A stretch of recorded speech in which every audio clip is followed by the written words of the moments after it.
அந்த பொண்ணுக்கு நீங்க நல்லது பண்ணணும்னு நினைச்சீங்கன்னா முதல்ல அந்த பொண்ணை இந்த வீட்டில இருந்து விலக்கி வைங்க.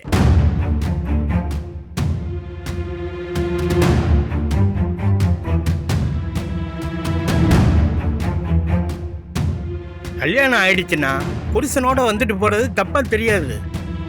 ஆனா இதே வீட்டில் அந்த பொண்ணு இருக்க வேணாம். அதை மட்டும் கொஞ்சம் பார்த்துக்கங்க.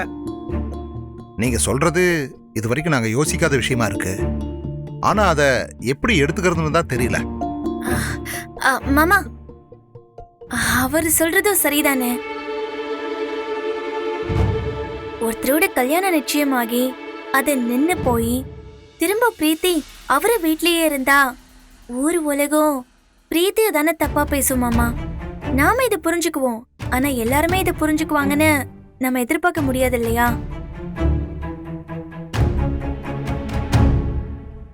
அதனால பிரீத்திக்கு ஒரு நல்லது நடக்கணும்னா அதுக்கு முதல்ல இவரு சொல்ற மாதிரி செய்யறதுதான் சரி.